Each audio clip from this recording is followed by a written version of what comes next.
নমস্কাৰ ছাৰ বাইদেউসকল। এই চিঠিখন সকলোৱে পাইছে। মই বিশেষ বেছি বুজি পোৱা নাই, যদিও যিখিনি বুজি পাইছোঁ সেইখিনি আপোনালোকৰ লগত শ্বেয়াৰ কৰিব বিচাৰিছোঁ, আৰু আপোনালোকে যিখিনি জানে সেইখিনি যাতে শ্বেয়াৰ কৰে, কাৰণ আমি এই উৎসৱটো খুব ভালকৈ পালন কৰিব লাগিব। এয়া আৰম্ভণি।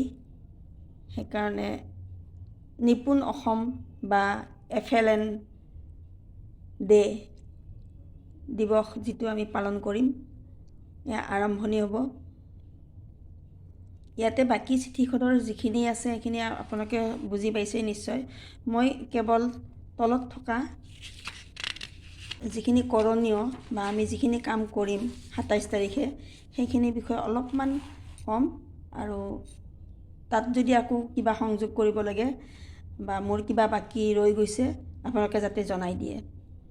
প্ৰথমে আমি SMC, SMDC আৰু অভিভাৱকসকলক নিমন্ত্ৰণ জনাব লাগিব 27 তাৰিখে। তেওঁলোকক লৈ আমি এখন সভা বা ট্ৰেইনিং বুলিও ক'ব পাৰে, তেনেধৰণে কৰিব লাগিব। প্ৰথমতে 1 নম্বৰতে আমি এখন ৰেজিষ্টাৰ বহি আৰম্ভ কৰিম। সেইদিনাৰ পৰা FLNৰ ৰেজিষ্টাৰ, সেই বহিখনত আমি সুন্দৰকৈ এইবোৰ লিখি ল'ম। প্ৰথমতে নিপুণ অসমৰ থিম ছংটো তেওঁলোকক শুনাব লাগিব। নিপুণ অসমৰ থিম ছং যিটো গ্ৰুপতো দিয়া হৈছে সেইটো আমি শুনাব লাগিব। 2 নম্বৰতে আমাৰ নিপুণ অসমৰ মুখ্য উদ্দেশ্য কি, সেই কথাখিনি আমি তেওঁলোকৰ আগত ব্যাখ্যা কৰিব লাগিব। আমি তাত 3য় শ্ৰেণীলৈ আমি কিমানখিনি পঢ়াব লাগে, প্ৰথম শ্ৰেণীত কিমানখিনি আখৰৰ সংখ্যা জ্ঞান বা আখৰিক জ্ঞান, লিটাৰেচি এণ্ড নিউমাৰেচি কিমানখিনি লাগিব আমাক, গোটেইখিনি আমি জনাব লাগিব। নিপুণ ভাৰতৰ শপত বাক্য পাঠ কৰাব লাগিব। অভিভাৱকসকলক নিপুণ ভাৰতৰ শপত বাক্যটো পাঠ কৰাব লাগিব। প্ৰত্যেক বিদ্যালয়ে এই এক্টিভিটি, ইয়াৰে আমি যিখিনি সাংখ্যিক জ্ঞান বা লিটাৰেচি আৰু নিউমাৰেচিৰ ওপৰত যেনেকুৱা আমি এনেকৈ দেখাইছিলোঁ, এনেকৈ ল'ব পাৰে, নহ'লে বা বেলেগকৈও ল'ব পাৰে।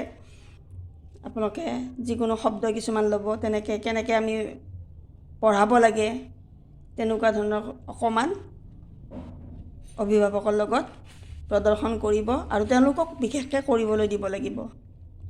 কাৰণ সকলোৱে জানিব লাগিব, এইটো দিৱসটোৰ উদ্দেশ্যই হৈছে সকলোৱে জানিব লাগিব এই কথাখিনি। আমি সকলোৱে, অভিভাৱকসকলেও জানিব লাগিব, গাঁৱৰ আটাইবোৰ মানুহ বা ওচৰ চুবুৰীয়া গোটেই মানুহখিনি আচলতে জানিব লাগে যে নিপুণ অসম কি, নিপুণ অসমৰ পৰা আমি কি কৰিব বিচাৰোঁ, বা চৰকাৰে আমাৰ বা এই মিছনটোৱে কি কৰিব বিচাৰিছে, সেই কথাখিনি সকলোৱে জানিব লাগে। সেইকাৰণে এই দিৱসটো পালন কৰা হ'ব। 4 নম্বৰতে আমি গান গোৱা বা যিবিলাক আমি এক্টিভিটি কৰিছিলোঁ তেনেকুৱা অভিভাৱকৰ বা SMCৰ মানুহৰ মাজৰ পৰা তেনেকৈ তেওঁলোকক গাব দিব লাগিব। আৰু তেওঁলোকৰো নিজৰ প্ৰতিভা নিশ্চয় আছে, তেওঁলোকে নিজে নিজে তেনেকুৱা কামবোৰ কৰিব, অকণমান আমি দেখুৱাই দিব লাগিব, তেওঁলোকৰ মাজৰ পৰা এইখিনি উলিয়াই ল'ব লাগিব। তাৰপিছত মৌখিক পঠনৰ বাবে আমি কি কৰিছিলোঁ, বুক বা বিগ পিকচাৰ, তেনেধৰণৰ বস্তুবোৰ কেনেকৈ আমি কৰিব পাৰোঁ, তেওঁলোকৰ মুখৰ ভাষাটো কেনেকৈ উলিয়াব পাৰোঁ, সেই বস্তুখিনি আমি অভিভাৱকৰ মাজলৈও বা SMCৰ মাজলৈ লৈ যাব লাগিব। যিকোনো এই মানে সৰু ল'ৰা ছোৱালীখিনিক কেনেকৈ আনন্দদায়কভাৱে আমি বিদ্যালয়ত পাঠদান কৰিম, সেই বস্তুখিনি অভিভাৱকৰ মাজলৈ যাব লাগিব। মুঠ কথা এইখিনিয়ে। আৰু তাৰপিছত আছে লাৰ্ণিং মেটেৰিয়েলসমূহ। আমাক কিছুমান লাৰ্ণিং মেটেৰিয়েল দিছে, সেই লাৰ্ণিং মেটেৰিয়েলসমূহ আমি কেনেকৈ ব্যৱহাৰ কৰিম আমি কিছুমান দেখুৱাই দিব পাৰোঁ। সেই মেটেৰিয়েলসমূহ উলিয়াই লৈ 2-এটা আমি কেনেকৈ ছাত্ৰ ছাত্ৰীক সেইবোৰ কেনেদৰে শিকাম সেইবোৰ অভিভাৱকক দেখুৱাব লাগিব। ইয়াৰ পিছত আমি পূৰ্ব জ্ঞানৰ ওপৰত ভিত্তি কৰি প্ৰাক প্ৰাথমিক শিশুৰ বাবে শিশুক বিদ্যা প্ৰৱেশৰ যি 11 সপ্তাহৰ আমাৰ পৰিকল্পনা দিছে, সেই 11 সপ্তাহৰ জ্ঞানখিনি আমি কেনেকৈ দিব লাগিব, পূৰ্ব জ্ঞানৰ ওপৰত ভিত্তি কৰি ভৱিষ্যতৰ শিক্ষাৰ হেতু হিচাপত আমি এইখিনি পৰিগণিত হয়, সেইখিনি আমি ভৱিষ্যতে তেওঁলোকে যাতে সমৰ্থবান হয় এই 11 সপ্তাহতে আমি তেওঁলোকক অলপ শিক্ষা দিব লাগিব। ইয়াৰ পিছত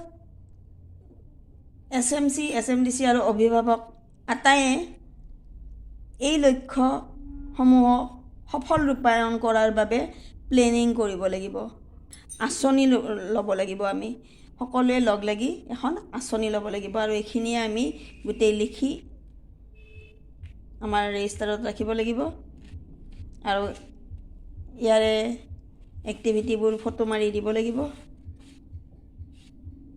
এইখিনিয়ে মই জনাত এইখিনিয়ে কৰিব লাগিব 27 তাৰিখে। আৰু যদি কিবা আছে ইয়াৰ ওপৰত আপোনালোকে যাতে শ্বেয়াৰ কৰে, মই নজনাখিনি, তেতিয়া সকলোৱে জানিব, সকলোৰে সুবিধা হ'ব বুলিয়ে এইখিনি মই শ্বেয়াৰ কৰিলোঁ। ধন্যবাদ।